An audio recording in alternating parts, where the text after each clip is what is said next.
아이들이 보는 책 가운데 우리 몸속 이야기라고 하는 책이 있습니다. 그 책에 보게 되면 우리의 몸이 얼마나 신비로운가에 대해서 말을 합니다. 우리 몸에 보면 여러 가지 장기들이 있는데 특히 이 심장이라고 하는 장기는 1분 동안에 4리터 정도 되는 피의 양을 펌퍼질한다고 합니다. 1분에 4리터. 이 4리터라고 하면 이렇게 양동이에 담아 보면 한 반 정도 해당한다고 합니다. 그러니까 1시간 동안이면 얼마 정도의 피를 공급하느냐? 30양동이 정도의 피를 우리의 몸속에 쉬지 않고 공급을 한다고 합니다. 그러면 하루면 얼마나 될까요? 하루면은 양동이로 보게 되면 720양동이 정도 되는 양의 피를 우리의 몸속에 쉬지 않고 펌퍼질한다고 합니다. 그리고 우리 몸 안에는 신경이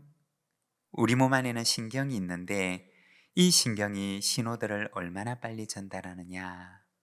1초에 120m까지 신호를 전달한다고 합니다. 그러니까 1시간 동안에는 이 신호가 우리 몸속에 오가는 거리가 400km가 넘는다는 것입니다. 코의 후광은 얼마나 예민하냐? 우리가 이 코를 가지고 1만 가지 이상의 냄새를 구분할 수가 있다고 합니다.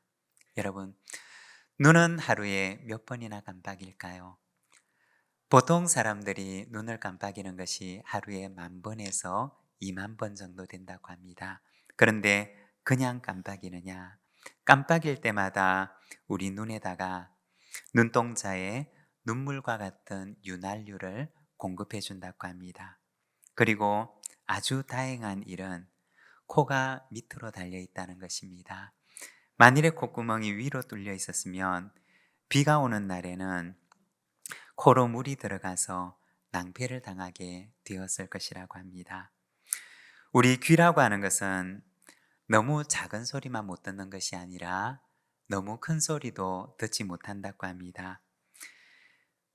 우리 귀는 일정 범위 안에 있는 파장의 소리만 들을 수가 있는데 지구가 돌아갈 때는 엄청나게 높은 데시벨의 소리가 난다고 합니다. 그런데 그 높은 소리는, 그 큰 소리는 우리의 귀가 그냥 통과해 버린다고 합니다. 이와 같은 일들이 우리 몸속에서 매일같이 일어나고 있는 것입니다. 우리가 알지 못하는 순간에, 우리가 깨닫지 못하는 순간에도 심장은 끊임없이 우리의 가슴 속에서 고동질 치고, 그리고 혈액은 우리의 몸 속에서 쉼 없이 달리고 있고, 코로는 호흡을 하고, 그리고 귀는 소리를 들으면서 하나님의 그 섬세하신 손길이 오늘도 우리를 지키시는 것입니다. 2025년 마지막 주일을 맞이했습니다. 여러분, 한 해를 돌아보면 어떠한가요? 때로는 좋은 일들도 있었고 때로는 그렇지 못한 일들도 있었습니다. 그런데 우리가 알지 못하는 그 순간에도 하나님께서는 그 사랑의 손길로, 그 섬세하신 손길로 우리를 지탱하시고 우리의 생명을 돌보시고 우리를 여기까지 인도하신 것입니다. 여러분, 지나온 한 해 우리의 생명을 돌보신 하나님께 감사하며 새로운 한 해도 우리를 붙드시는 하나님을 의지함으로 힘차게 달려가는 우리 믿음의 가족들이 되시기를 바랍니다. 오늘은 주기도문 마지막 부분인 13장 말씀을 통해서 하나님의 주권에 대해서 우리가 함께 말씀을 나누고자 합니다. 주님께서 가르치신 기도를 보게 되면 크게 세 부분으로 나뉘어져 있습니다. 처음에는 하늘에 계신 우리 아버지여 라고 하면서 기도의 대상을 부르게 됩니다. 그리고 두 번째는 간구가 나오는데 하나님 나라에 대한 간구와 그리고 우리의 삶에 대한 간구가 나옵니다. 그리고 마지막으로는 하나님에 대한 찬송, 송영이 나옵니다. 이처럼 주기도문은 하나님에 대한 부름, 그리고 하나님을 향한 간구, 그리고 마지막에는 하나님을 향한 찬송, 성령으로 되어 있습니다. 오늘 우리가 묵상하게 될 부분은 주기도문의 마지막인 하나님에 대한 찬송, 하나님의 주권에 대한 찬송입니다. 13절 뒷부분의 말씀을 우리가 자막을 보면서 함께 읽겠습니다. 나라와 권세와 영광이 아버지께 영원히 있사옵나이다. 아멘. 주기도문은 이처럼 나라와 권세와 영광이 영원히 아버지의 것입니다 라는 고백으로 마치게 됩니다. 오늘은 이 마지막 찬송 가운데 나오는 하나님의 주권에 대해서 말씀을 함께 묵상하고자 합니다. 이 마지막 찬송 속에는 어떤 고백이 담겨 있느냐? 먼저 첫 번째는 하나님의 창조에 대한 고백이 담겨 있습니다. 13절의 마지막 기도를 보게 되면 나라와 권세와 영광이 아버지께 영원히 있사옵나이다 라고 고백을 합니다. 바로 나라와 권세와 영광이 하나님 아버지께 있다고 하는 이 나라의 소유권에 대한 고백을 말하는 것입니다. 여러분, 주기도문 속에는 나라가 하나님의 것입니다 라는 고백이 담겨 있습니다. 이 고백은 바로 하나님의 창조 신앙에 대한 고백인 것입니다. 여러분, 우리가 가지고 있는 성경책 제일 앞에 보면 성경책 제일 첫 장, 제일 처음에 나오는 말씀은 무엇일까요? 창세기 1장 1절 말씀을 보면 이렇게 말씀을 합니다. 우리 같이 한번 봉독하겠습니다. 태초에 하나님이 천지를 창조하시니라. 우리가 성경을 펼치게 되면 성경의 제일 첫 마디로 등장을 하는 것이 태초에 하나님이 천지를 창조하셨다라고 하는 하나님의 창조에 대한 선언이 나오게 됩니다. 그리고 성경의 모든 이야기들은 바로 이 위대한 선언에서부터 시작을 하게 됩니다. 주권이라고 하는 말은 바로 이 선언을 기반으로 하는 것입니다. 하나님의 창조는 바로 하나님의 주권의 근거가 되는 것입니다. 여러분, 저작권이라고 하는 말을 들어보셨습니까?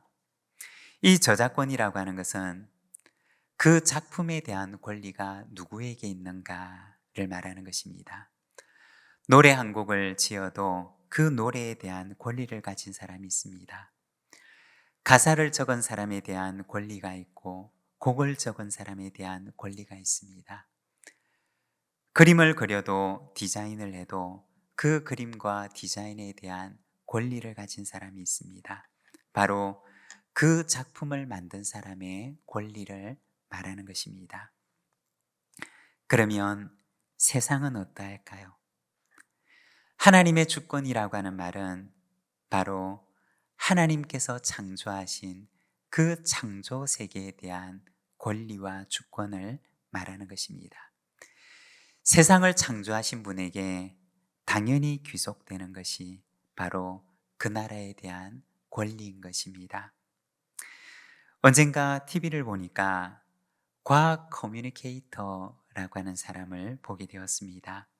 이 과학 커뮤니케이터라고 하는 사람은 과학자라기보다는 이 과학의 이야기를 일반인들에게 들려주는 사람입니다.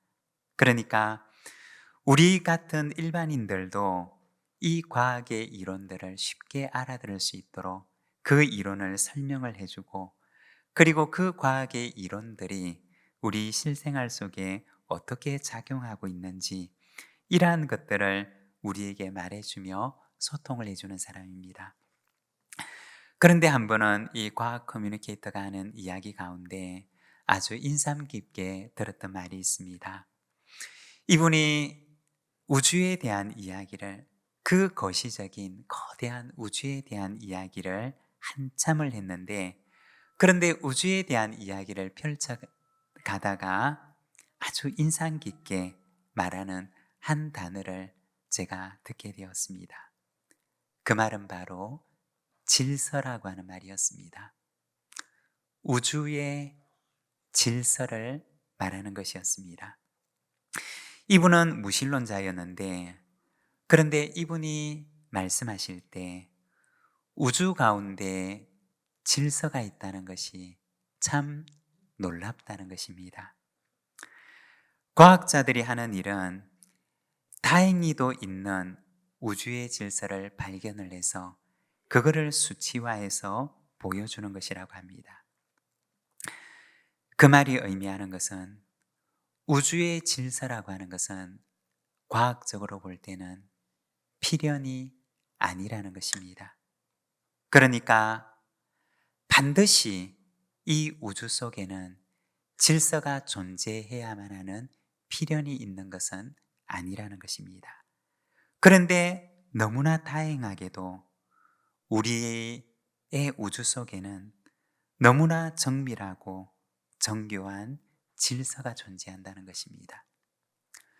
너무나 거대한 거시 세계에도, 그리고 너무나 미세한 미시 세계에도 이 우주 속에는 질서라고 하는 것이 존재한다는 것입니다. 그 질서가 어떤 것인가에 대해서는 그거를 수치화할 수도 있고 토론도 할 수가 있지만, 그러나 그 질서의 존재 자체에 대해서는 그 누구도 이야기할 수가 없다는 것입니다. 누군가가 이 우주 속에 그냥 질서를 부여했을 뿐이라는 것입니다. 너무나 다행하게도 이 우주 속에는 질서가 존재한다는 것입니다. 우리의 작은 몸 안에도, 우리가 알지 못하는 순간에도 얼마나 놀라운 질서들이 우리의 생명을 지탱하고 있는지 모릅니다. 그런데 이 광활한 우주에도, 이 작은 생명체 속에도 질서를 부여하신 분이 계시는데, 성경은 그분이 바로 하나님이시라고 말씀을 하십니다.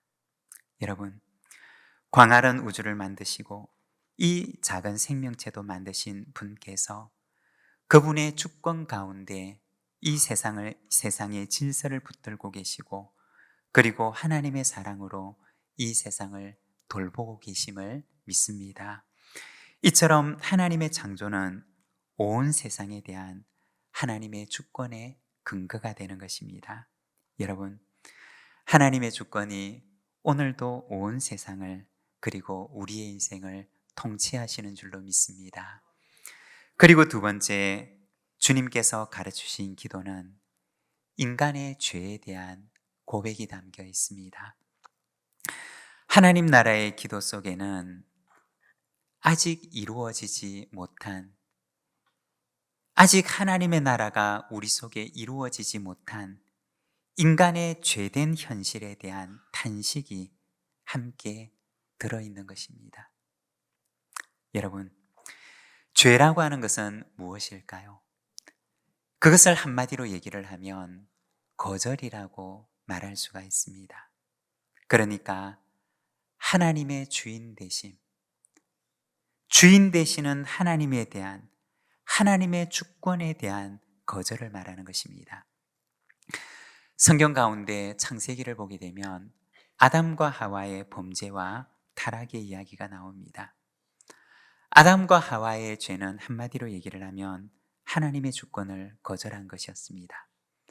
하나님의 말씀을 거절했고, 하나님의 당부를 거절했고, 세상을 창조하신 분의 창조 계획과 질서를 거절했습니다. 아담과 하와의 죄는 이러한 하나님에 대한 거절이었습니다. 그분의 계획에 대한 거절이었고, 그분의 주권을 거절한 것이었습니다. 우리가 주기도문을 보게 되면 앞부분은 하나님 나라에 대한 간구, 그리고 뒷부분은 우리의 삶을 위한 간구가 나오는데, 이 뒷부분을 보게 되면 우리의 일용할 양식을 위해서, 그리고 용서를 위해서, 우리에게 다가오는 시험과 악에 대해서 기도를 합니다.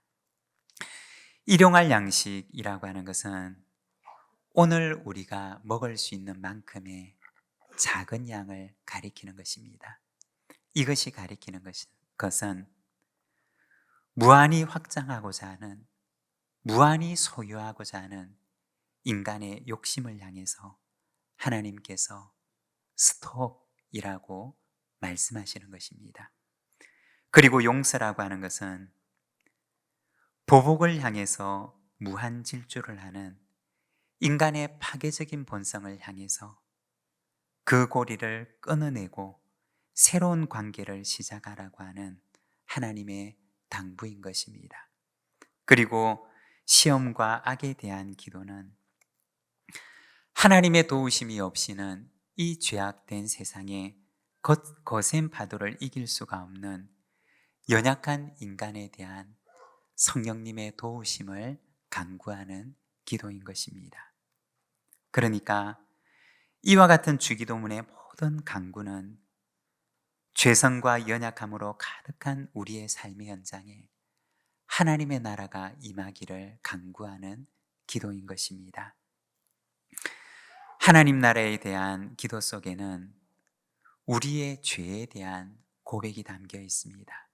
다시 말해서 오늘 우리의 삶의 현장에 하나님의 나라가 이루어지지 못하는 현실에 대한 애통이 담겨 있는 것입니다.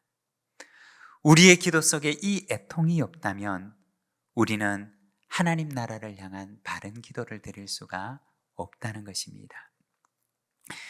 예수님께서 가르치신 팔복을 보게 되면 애통하는 자가 복이 있다라고 말씀을 하십니다. 여러분, 우리 안에 있는 죄성에 대한 애통함이 있다는 것은 하나님의 선물입니다. 우리가 죄를 짓고도 그 죄를 애통하는 마음이 없다면 얼마나 비참한 현실이 우리의 현실 속에 일어날는지 모릅니다. 그러나 우리 속에 이 죄에 대한 하나님의 나라를 이루지 못하는 이 죄에 대한 애통이 있다는 것은 하나님께서 성령님을 통해 우리 안에 주신 가장 큰 선물 가운데 하나라는 것입니다. 그리고 그 애통은 우리의 삶의 연장 속에 하나님의 나라를 만들어가는 힘이 되는 것입니다. 여러분, 주님의 기도는 하나님의 나라가 이루어지지 못하게 하는 우리 속에 있는 죄에 대한 애통의 기도입니다. 여러분, 이러한 애통이 하나님의 나라가 이루어지지 못하는 오늘의 현실에 대한 우리 속에 있는 죄성에 대한 이 애통이 우리 가운데 있기를 원합니다. 애통이 있는 곳에 하나님의 위로가 있고 애통함이 있는 곳에 하나님의 나라가 임하는 줄로 믿습니다. 그리고 마지막으로 주님께서 가르치신 기도는 하나님의 주권에 대한 기도입니다. 주님의 기도는 나라와 권세와 영광이 아버지께 영원히 싸움나이다. 아멘 이라고 하는 기도와 찬송으로 마치게 됩니다.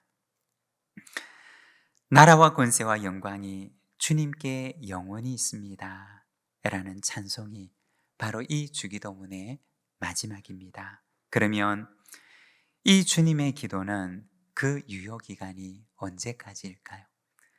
우리는 주님께서 가르치신 이 기도를 언제까지 할 수 있는 것일까요? 한 신학자는 말하기를 주님의 기도는 영원한 기도라고 이야기를 하였습니다. 그러니까 이 땅에서 뿐만 아니라 하나님 나라에서도 드리게 되는 영원한 기도라고 하였습니다. 다만 시제가 바뀌는데 이 땅에서는 우리가 미래의 시제로 기도하지만 그러나 하나님 나라에서는 우리가 과거 시제로 찬송하게 될 것이라고 합니다. 하나님 나라에서 드려지게 될 찬송의 주기도문을 제가 한번 읽어보면 하늘에 계신 우리 아버지, 당신의 이름은 거룩하게 되었사오며 당신의 나라는 임하였사오며 당신의 뜻은 새하늘과 새 땅에서 온전히 이루어졌나이다. 당신은 우리의 육신과 영혼에 일용할 양식을 주셨사오며 우리의 죄와 허물을 용서해 주셨고 우리를 악한 자의 소나기로부터 건져 주심으로 시험의 때에 구원해 주셨습니다. 그러므로 나라와 권세와 영광이 영원히 당신에게 있사옵나이다. 아멘. 이것이 하나님 나라에서 드리게 될 우리의 찬송의 주기도문이라고 하는 것입니다. 오늘은 우리가 미래의 주기도문을 드리지만 그러나 완성된 하나님의 나라에서는 우리가 성취된 하나님 나라에 대한 찬양을 드리게 된다는 것입니다. 완성된 하나님의 나라는 하나님의 주권이 온전히 이루어진 나라입니다. 요한계시록을 보게 되면 완성된 하나님의 나라에서는 없는 것이 있는데 그곳에는 죄가 없습니다. 죄가 소멸되었고 죄만 소멸되었을 뿐만 아니라 죄가 만든 그 결과마저도 소멸됩니다. 요한계시록 21장 4절에 보면 그 나라에 대해서 이렇게 말씀을 합니다. 모든 눈물을 그 눈에서 닦아주시니 다시는 사망이 없고 애통하는 것이나 곡하는 것이나 아픈 것이 다시 있지 아니하리니 처음 것들이 다 지나갔음이러라. 하나님의 나라는 어떤 곳이냐? 하나님께서 죄만 소멸하셨을 뿐만 아니라 죄가 가져왔던 그 불행한 죄의 결과들도 하나님께서 소멸하신 곳임을 말씀합니다. 여러분, 죄는 무엇일까요? 죄는 하나님에 대한 거절입니다. 하나님의 계획과 하나님의 말씀과 하나님의 뜻을 거절한 것입니다. 즉, 하나님의 주권을 거절한 것입니다. 하나님이 창조하신 세상에 살면서 창조의 뜻과 계획을 거스르는 삶을 살아가는 것을 말하는 것입니다. 그것이 바로 죄입니다. 하나님의 나라는 하나님의 뜻이 하늘에서 이루어진 것처럼 이 땅 위에서도 온전히 이루어지는 나라입니다. 어디에 그런 나라가 이루어질까요?